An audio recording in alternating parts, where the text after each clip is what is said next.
De la ira. Lucio Anneo Séneca. 11. La ira es útil, dicen, porque libra del desprecio, porque asusta a los malvados. En primer lugar, si la ira es tan potente como sus amenazas, por lo mismo que es terrible, es odiosa. Más peligroso es ser temido que ser despreciado. Pero si no es fuerte, se expone mucho más al desprecio y no evita la irrisión. ¿Qué cosa más fría que la ira agitándose en el vacío? En segundo lugar, de que una cosa sea terrible, no se sigue que sea poderosa, y no quisiera que se diese al sabio un arma que pertenece también a la fiera, el terror. ¿Cómo? ¿No se teme la fiebre, la gota o una llaga cancerosa? ¿Encuéntrase por esto algo bueno en estos males? Al contrario, ¿no inspiran repugnancia y horror precisamente porque se les teme? La ira por sí misma es deforme y poco temible, pero muchos la temen como teme el niño a las personas deformes. Y además el temor no recae sobre aquel que lo inspira, no pudiendo nadie hacerse temer y quedar tranquilo. Recuerda aquel verso del Averio, recitado en el teatro en plena guerra civil y que todo el pueblo recibió como expresión del sentimiento público: necesse est multos timeat, quem multi taiment. A muchos ha de temer aquel a quien muchos temen. La naturaleza ha establecido que aquel que es grande por el temor de los demás no escape a sus propios temores. El corazón del león se estremece al ruido más ligero, una sombra, un sonido, un olor extraño turba a los animales más feroces. Todo lo que asusta tiembla a su vez. No existe, pues, razón para que el sabio desee que le teman. 12. No ha de creerse que la ira sea algo grande porque infunda temor, pues también se teme a las cosas más viles, los venenos, las tortas mortíferas y la mordedura del reptil. No debe admirar que manadas de fieras queden detenidas y sean rechazadas hacia las trampas por un cordón de plumas de diferentes colores, llamado por el efecto que producen formido, espanto. Los seres irracionales se asustan irracionalmente.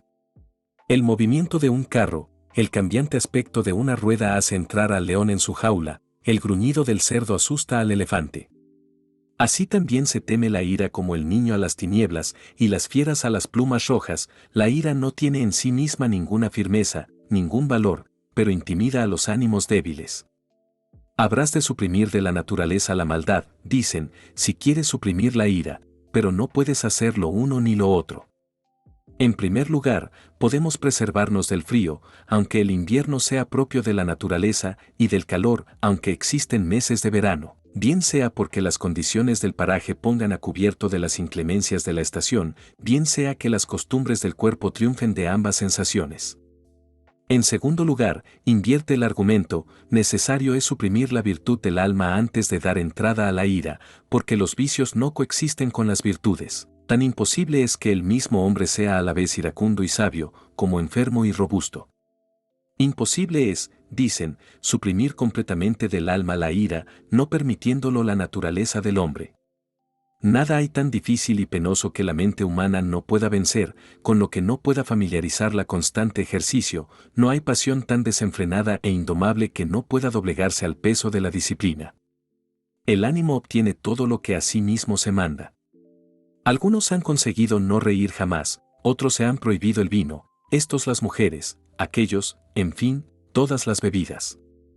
Conténtase uno con breve sueño, y prolonga infatigables vigilias. Otros han aprendido a subir corriendo por cuerdas estiradas, a elevar pesos enormes, casi superiores a las fuerzas humanas, a sumergirse a profundidades inmensas y a permanecer debajo del agua sin respirar. 13. Otras 1000 cosas existen en las que la perseverancia ha vencido todos los obstáculos y prueban que nada es difícil cuando el alma se ha impuesto a sí misma la paciencia. En los hechos que acabo de mencionar, el premio era nulo o muy inferior a trabajo tan obstinado. En efecto, ¿qué cosa magnífica gana el que ha aprendido a correr por la cuerda tirante, a cargar sus hombros con enormes pesos, a no someter sus ojos al sueño, a penetrar en el fondo del mar? Y sin embargo, por escaso provecho, la perseverancia ha conseguido su objeto. ¿Y nosotros no invocaremos en nuestro auxilio la paciencia que tan hermosa recompensa nos reserva, la inalterable tranquilidad del alma feliz?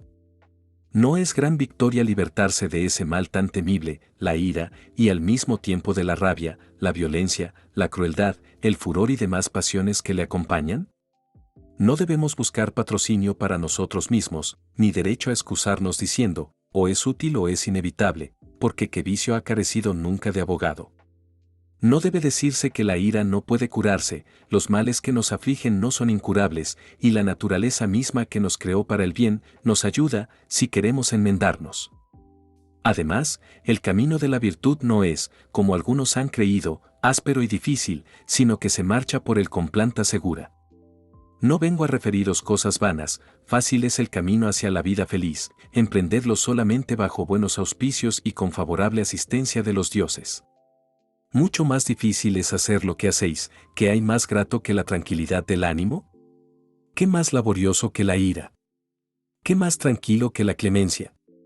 ¿Qué más atareado que crueldad? La castidad siempre está en calma, el libertinaje siempre ocupado, y todas las virtudes, en fin, se conservan fácilmente, manteniéndose los vicios con grandes trabajos. ¿Debe contrarrestarse la ira? Así lo confiesan en parte los que dicen que debe moderarse. Proscribámosla por completo, puesto que para nada puede servir. Sin ella, con más facilidad y seguridad se suprimirán los delitos, se castigará a los malvados y se les atraerá al bien.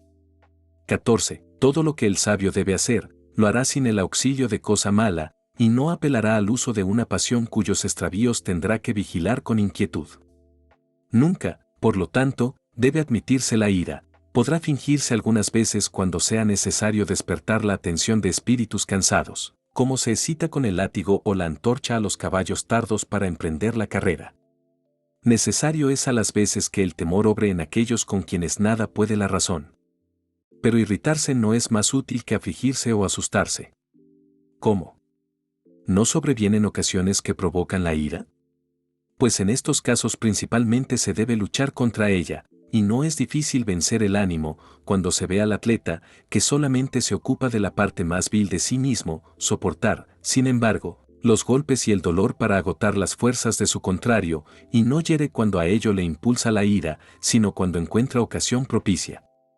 Asegúrase que Pirro, aquel gran maestro de ejercicios gímnicos, acostumbraba encargar a sus discípulos que no se irritasen, porque la ira perjudica al arte y ve donde debe herir, pero no donde debe precaverse. Así es que muchas veces aconseja paciencia a la razón, venganza a la ira, y de un mal, que al principio podíamos evitar, caemos en otro mayor. Personas hay que, por no haber sabido soportar tranquilamente una palabra ultrajante, fueron desterradas, las hay que no queriendo pasar en silencio una injuria leve, tuvieron que soportar gravísimos males, y quienes, indignándose porque cercenaban pequeñísima parte a su plena libertad, se atrajeron el yugo servil. 15. Para que te convenzas, dicen, de que la ira tiene en sí algo de generoso, verás libres los pueblos más irascibles, como los germanos y los citas. Esto sucede porque las almas fuertes y naturalmente enérgicas, antes de ablandarlas la civilización, son propensas a la ira.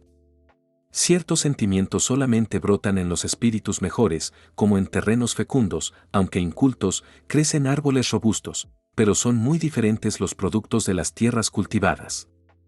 Así, pues, esos ánimos, naturalmente enérgicos, son iracundos, fogosos y viriles, nada mezquino y débil encierran, mas esta energía es imperfecta, como todo lo que se desarrolla sin arte, por la fuerza sola de la naturaleza, y si no se les doma desde el principio, estos gérmenes del verdadero valor degeneran en audacia y temeridad.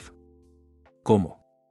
¿No vemos unirse a la dulzura de carácter debilidades análogas, como la piedad, el amor, el pudor? Por esto te mostraré el buen carácter por sus mismas imperfecciones, pero no dejan por ello de ser defectos, aunque sean indicios de buen natural. Además, todos esos pueblos en su salvaje independencia se parecen a los leones y a los lobos, que no pueden obedecer ni mandar. No existe en ellos la fuerza del carácter humano, sino la irritabilidad de las fieras, y nadie puede gobernar si no sabe gobernarse. 16. Por esta razón, casi siempre ha pertenecido el mando a los pueblos de las regiones templadas, el carácter de los que habitan los cielos del septentrión es salvaje, como dice el poeta Soke Shimijima Coelho. Enteramente igual a su cielo. Considéranse, dicen, como más generosos los animales más iracundos.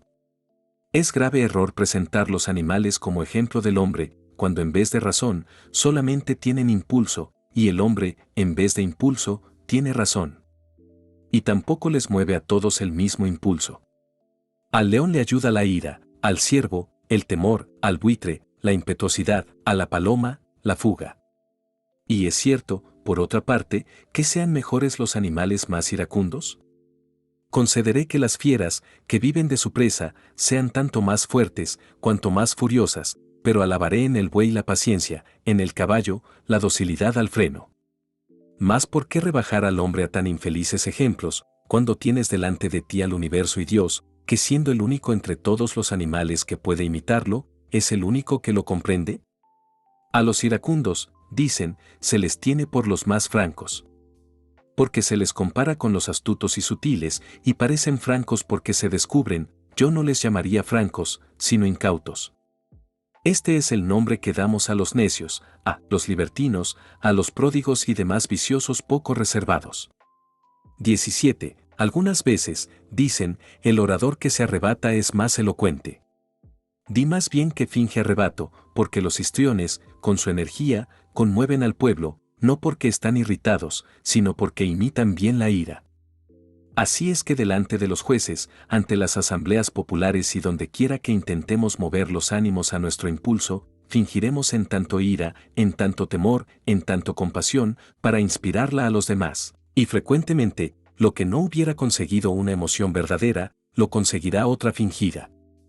El alma es débil, dicen, si carece de ira. Verdad es, si no hay nada más poderoso que la ira. No conviene ser ladrón, ni robado, ni compasivo, ni cruel, lo uno sería demasiada debilidad de ánimo, lo otro demasiada dureza. El sabio debe guardar el término medio, y si es necesario obrar con vigor, emplee la energía y no la ira. 18. Habiendo tratado lo concerniente a la ira, pasemos a sus remedios. En mi opinión, son de dos clases, unos para no caer en ella, otros para preservarnos de sus faltas. Así como en la medicina del cuerpo hay remedios para conservar la salud y otros para restablecerla, así también no son iguales los medios para repeler la ira y para triunfar de ella. Algunos preceptos abrazarán la vida entera y se dividirán entre la educación y las edades sucesivas.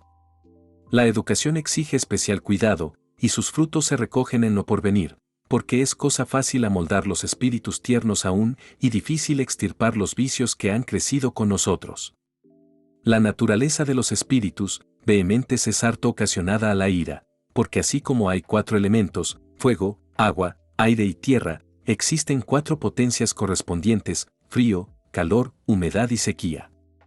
De la mezcla de los elementos resulta la variedad de parajes, animales, cuerpos y costumbres, arrastrando a los espíritus diferentes inclinaciones, según la fuerza del elemento que en él domina. Por esta razón decimos que tales regiones son húmedas o secas, frías o cálidas. Las mismas diferencias se encuentran entre los animales y entre los hombres.